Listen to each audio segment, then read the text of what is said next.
Hello students, आज हम chapter 11 की एक्सरसाइज 11.2 स्टार्ट करेंगे।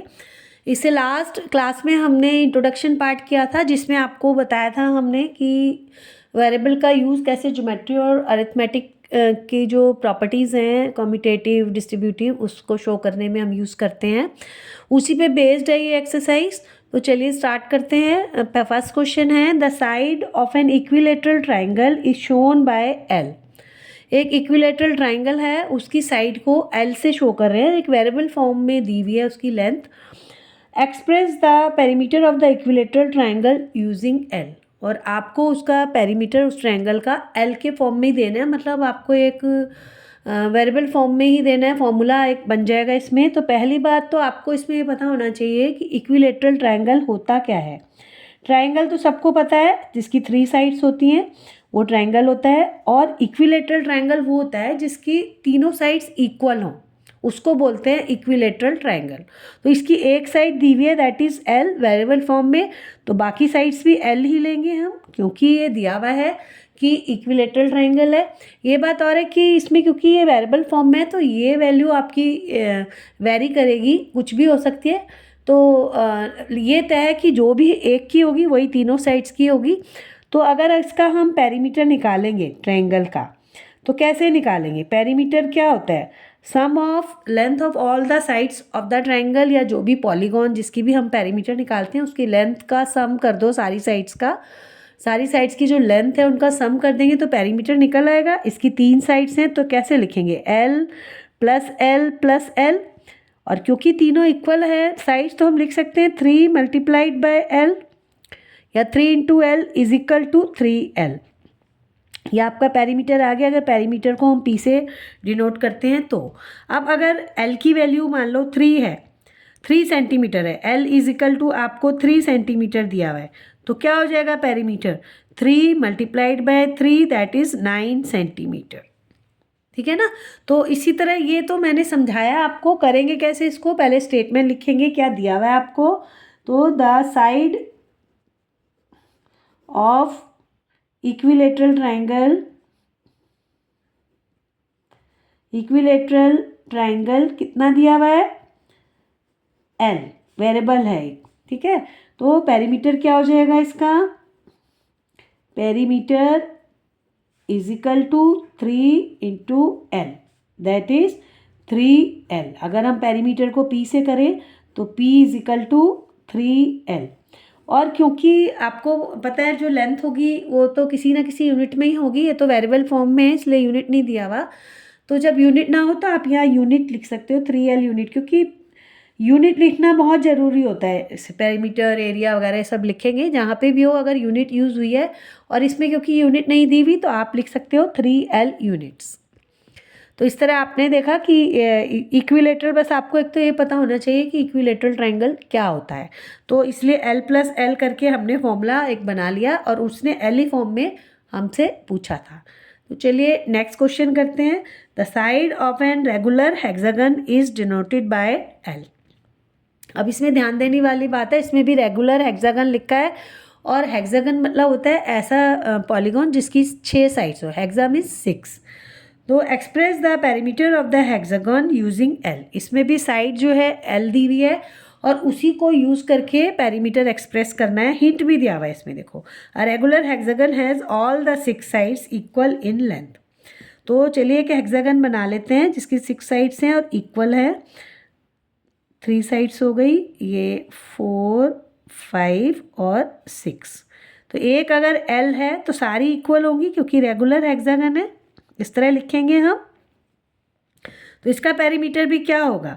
पेरीमीटर इसका हो जाएगा आपका, perimeter is equal to 6 times L लिखेंगे, L plus L plus L plus L plus L and plus L, that is 6 into L और 6L। ठीक है ना? तो ऐसे ही तो निकालते हैं हम, सबको ऐड करते हैं, क्योंकि इक्वल है तो इसको लिख सकते हैं 6 इंटू एल। तो इसको ऐसे ये समझाने के लिए यहाँ देखिए करते हैं, साइड ऑफ रेगुलर हेक्सागन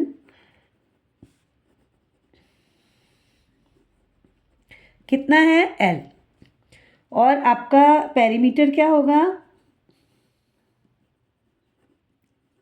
कितनी साइड्स हैं 6, तो 6 into L that is 6L। और पेरीमीटर को P से डिनोट करेंगे तो ये आपका एक फॉर्मूला आ गया 6L यूनिट। अगर इसमें L की वैल्यू आप पता हो आपको तो आप उसको पुट करके इसमें आराम से पेरीमीटर निकाल सकते हो। ठीक है, ये सेम वैसे से ही है, सिर्फ इसमें साइड्स 6 है इसलिए 6L हो गया इसमें। तो चलिए थर्ड क्वेश्चन करते हैं। थर्ड क्वेश्चन में है आपका a cube is a 3 dimensional figure as shown in figure 11.11। आपकी एनसीईआरटी की बुक में फिगर 11.11 में फिगर दिया हुआ है क्यूब का, और क्यूब एक 3 डायमेंशनल फिगर होती है। It has 6 faces and all of these are identical squares. उसकी 6 फेसेस होते हैं और सारे जो फेस हैं वो आइडेंटिकल स्क्वायर होते हैं। क्यूब कहते ही उसको है जो कि जिनके फेस स्क्वायर हो सारे। The length of the edge of the cube is given by L. तो उसकी जो एज है वो एल से शो कर रहे हैं। Find the formula for the total length of the edges of cube. आपको total length of the edges निकालनी है और उसको क्यू एल के फॉर्म में निकालनी है। तो देखिए आपको एक तो कई बच्चों को क्यूब का क्या होता है वो समझ में नहीं आता, क्यूब उनको 3 डायमेंशनल। तो ये देखिए ये एक बॉक्स है, ये this is just like a cube. देखो इसका जो साइड्स हैं, अगर इसका चलो ये कैप हम हटा देते हैं तो ये देखो ये क्यूब है। इस तरह देखोगे, आपने डाइस भी देखा होगा, ये क्यूब है, इसका मैंने कैप हटा दिया है। तो देखो हर फेस जो ये दिस इज फेस, जो ये जो फ्लैट फिगर है ये जो फ्लैट सरफेस है इसको फेस बोलते हैं। और ये जो है ये इसके एजेस हैं, ये 1 2 3 4 4 एजेस ये हो गए, 1 2 3 4 ये हो गए, और नीचे भी हैं 4, तो 12 हो गए ना। इसके एजेस कितने हो गए 12, 4 इधर 4 नीचे, ये वाले 4 देखो 1 2 3 4 और 4 ये 1 2 3 4 ये सब एजेस हैं। और 3 डायमेंशनल क्यों कह रहे हैं, देखो इसमें डेप्थ भी है, ये कोई ऐसा नहीं है, इसमें हाइट भी है, इसमें लेंथ ब्रेड सब है। तो इस तरह की फिगर होती है, उसको एक तो 3 डायमेंशनल फिगर कहते हैं। दूसरा इसमें क्या है कि आप देखोगे सारे फेस स्क्वायर है। इस तरह की जो फिगर होती है इसको क्यूब बोलते हैं। तो इसी के ऊपर बात हो रही है आपकी इस क्वेश्चन में कि इसके जो एजेस हैं total length of the edge निकालनी है। तो इसके लिए हमने एज गिन लिए। इसके लिए आपको एज और फेसेस का डिफरेंस पता होना ज़रूरी है। फेस जो है वो फ्लैट सरफेस है और जो एज है वो किनारे। तो देखिए इसको ड्रॉ भी कर लेते हैं हम। तो देखो ऐसे ड्रॉ करते हैं इसको, पहले एक स्क्वायर बनाया, फिर एक और स्क्वायर बना लेते हैं हम ये, और इनको मिला दो तो ये एक आपका क्यूब बन गया। ठीक है, अब इसमें जो ये वाला जो मैं रेड से बना रही हूँ ये आपके एजेस हैं जो मैंने आपको बॉक्स में भी दिखाया है, और ये वाला जो पार्ट है ये सारा फेस है।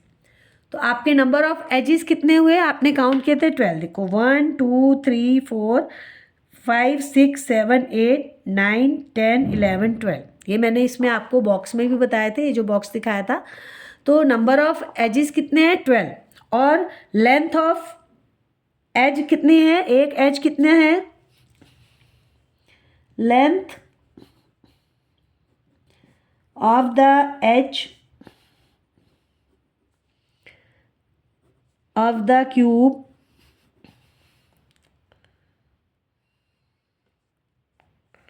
Length of an edge, an आएगा यहाँ, of the cube is equal to L, यहाँ पे द नहीं आएगा एन आएगा। और आपका नंबर ऑफ एजेस कितनी है 12, जो अभी हमने आपके सामने काउंट करी। तो जब उनको हम लिखेंगे, देखो एल दिया हुआ है, ये भी एल है, ये भी एल है, तो 12 टाइम्स लिखेंगे। पेरीमीटर कैसे निकालेंगे, टोटल लेंथ वही पेरीमीटर हो गया ना, टोटल लेंथ कैसे निकालेंगे, perimeter is equal to L plus L plus L that is 12 times. 12 times लिखेंगे ना प्लस एल, तो ये क्या हो जाएगा 12, एंड नंबर ऑफ एजेस 12 है, तो total length of the edges is equal to 12 into L that is 12L। तो ये आपका आ गया 12L यूनिट्स, क्योंकि इसमें वेरिएबल फॉर्म में और यूनिट नहीं दिया हुआ, इसलिए ये आपका आ गया आंसर 12L यूनिट्स। तो इस तरह आप देखोगे कि हम वेरिएबल का यूज़ करके हमने फाइंड आउट किया वेरिएबल के फॉर्म में ही। इसमें आप वेरिएबल जो भी दिया है इसकी वैल्यू पुट करके आंसर इजीली फाइंड आउट कर सकते हो। तो आज हम यहीं तक करेंगे, नेक्स्ट पार्ट नेक्स्ट वीडियो में करेंगे। तब तक के लिए गुड बाय।